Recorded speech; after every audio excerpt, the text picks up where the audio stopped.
Welcome to the Sales Influence Podcast, where we talk about finding the why in how people buy.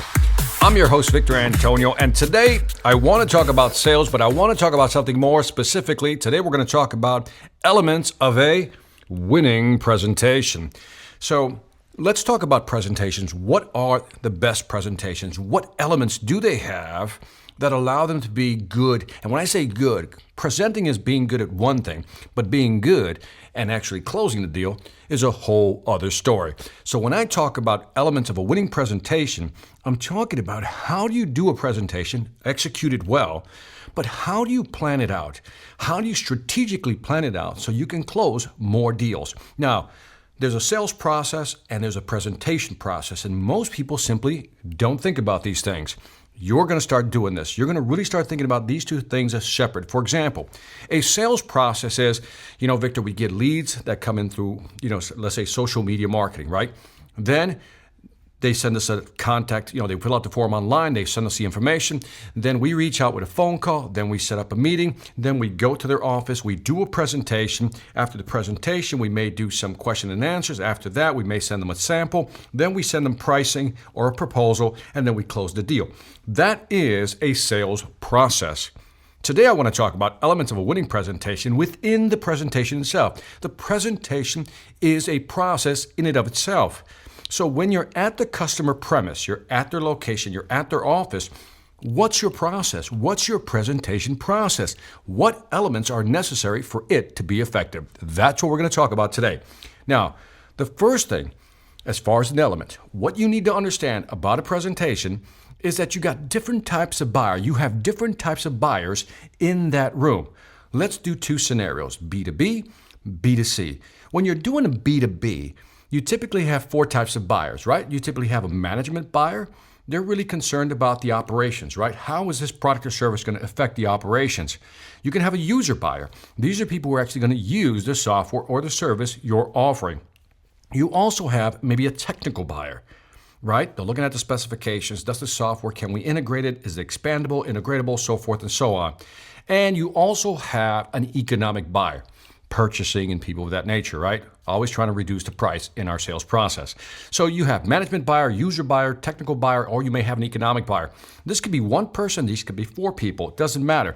That's a B2B type of scenario. You think about what type of buyers you have in your room when you're doing a presentation. On the B2C side, it could be as simple as having a couple, right? Husband and wife, just you're talking to them, and those are your two types of buyers. So again, first step in developing a killer presentation is understanding what type of buyers you have in front of you. Now that you understand the type of buyers you have in front of you, ask yourself two big questions. What are the reasons for buying? But more importantly, what are the reasons for not buying? Because most of us don't think about that. We always say, okay, here's their why buy. Let's give them the features. Let's give them the gain, the benefits of what we have to offer. That's the why buy. That's why they would buy. But we don't often think about why they don't want to buy. What are some of their fears? What are they holding back on? What are the reasons they're going to give you for not buying? Understanding that part is just as important as the why buy. So we need to understand the why buys, but also the why not, why they won't buy. Next, if we understand who's in front of us, management, user, technical, economic buyer, or a couple, and we understand their motivations for buying, but also understand their motivations for not wanting to buy, now we're ready to do a presentation. Now, what I want you to then do is begin to, in your mind, lay out a process, almost a sequence of what you're going to say and what you're going to do. By what you're going to say is that maybe you're going to ask some questions. Maybe you're going to deliver some education points. You're going to give some insight that they don't have. Remember my definition of insight, information beyond the obvious. What are things that you're going to say through your process that'll make them go, I didn't think about that? What questions can you ask them that you've already preloaded that you're going to ask them to make them really think about what they really need? But also, as you're asking or telling them, I want you to think about what you're going to do, because sequencing matters. I want to pause here. Sequencing matters. What you say first versus what you say second matters. What you show first versus what you show second matters. Let me give you an example. One study showed that if I walk into one room, well, for example, I show you a glass and it's half filled. and I ask you, is this glass half filled or half empty? Most of you who are optimists are going to say, it's half full. But one study showed that it really depends on how you show the glass and in what sequence. Let me give you an example. If I walk into one room and I have an empty glass and I fill it up halfway, the majority of people will say it's half full. But if I walk into another room with a full glass, empty it out halfway in front of them, they're going to say it's half empty. So in other words, sequencing matters. It influences how you perceive things. So as you're thinking about what you're going to say to the customer or what you're going to ask, I also want you to consider what are you going to show them during that process. Now, as you're moving through that process, I also want you to keep in mind, you already know the why not, why they're not going to buy. These are objections you know they're going to bring up. So, do we wait for them to mention them? No. If you've studied my Blocking Objections series, you know that the biggest mistake we make in selling is waiting for the customer to raise an objection and then try to overcome it. In today's market, we don't want to overcome objections. We want to block them before they become a problem. So if you know why they don't want to buy, we've already talked about this, you've figured out what are the why nots, then let's block those. Let's sequence that within our presentation process. Within the first 10 minutes, I'm going to block the pricing objection. In the next 10 to 20 minutes, I may block the objection they may give me about, well, we've never worked with you before, we're unsure. Maybe I can block that objection. And as I move through the process, maybe I block the objection that we can deliver because they're thinking we can't. So I want you to list out again 3 to 5 reasons why they won't buy, and then we're going to embed those objections in our presentation and we're going to block them. So again, let me slow down. If I know the type of buyer that's in front of me, and I know their motives for buying, but I also understand their motives for not wanting to buy, the why not, the objections, when I now move into my presentation phase, there's certain things I'm going to say, there's certain things I'm going to do.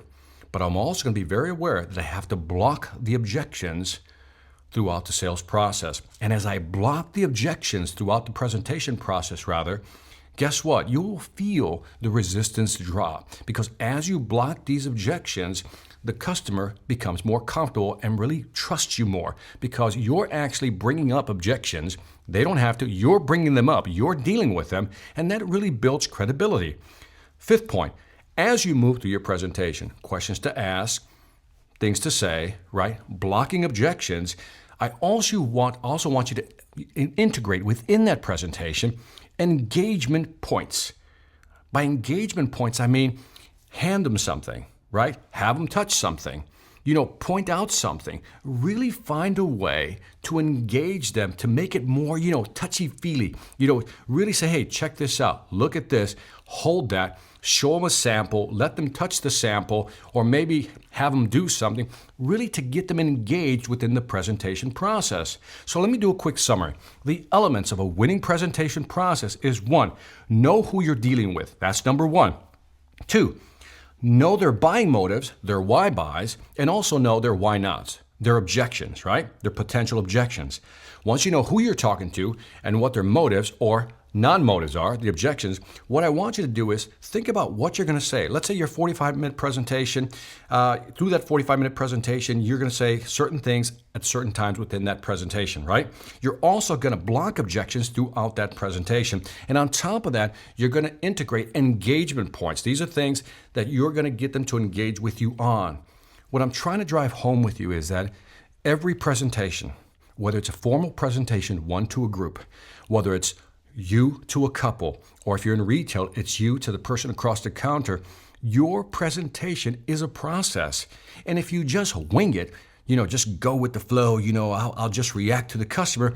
Well, guess what? You're always going to be guessing at selling because you don't have a clear presentation process. Now, asterisk, warning, this does not mean that you act like a robot and go through it sequentially. Of course, every conversation is going to be different. I get that. But within that presentations process, that structure, you can be fluid. You'll go back and forth on certain things. But once you know your process, your presentation process, you can move it forward. You can even come back a little bit, move forward a little bit. You can make it your own. but you always know what the outcome is. You always know that you have to insert certain questions. You always know that you'll have to say certain things. You always know that you have to show certain things. And when you show it in the proper sequence. And you also know that you're going to have engagement points. You're going to hand them something, make them write something out. Anything that brings them in, you know all these elements are in that presentation process. If you do this, you will build that trust, that credibility, but your conversations will flow that much easier. This is Victor Antonio with the Sales Influence Podcast. Thank you for your time, as always. But again, don't forget to leave me some feedback on iTunes, Stitcher, or YouTube, and let me know what you think. I would greatly appreciate it. Also, check out my sales training website, seminarsonselling.com, or some of you who attended my salesmasteryintensive.com program, thank you very much.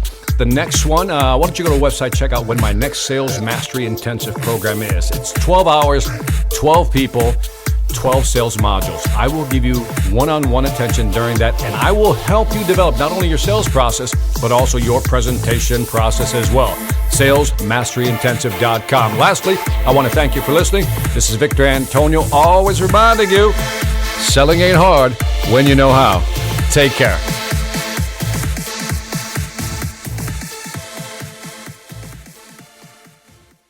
Every manager can feel it. The difference between a motivated, value-driven sales team and one that's stuck in a rut. CEOs know the difference too. They can see it clearly in the profit and loss columns. The question is, how do you get your team to this elite level? Is there something extra you can do to break through the remaining resistance and equip them with the right mindset to grow your business? Yes, there is. But you're not going to do it with one of those cheesy inspirational speakers or some self-proclaimed guru. What you need is someone with a real business track record to deliver key insights in a captivating way, to give your team the right tools for selling in today's tough marketplace. Enter Victor Antonio, experienced executive, innovative thinker, compelling speaker. He's ready to deliver the message you need your people to hear, not with a canned speech, but a customized, dynamic keynote designed to deliver results. Bring Victor Antonio to your next event before the competition does.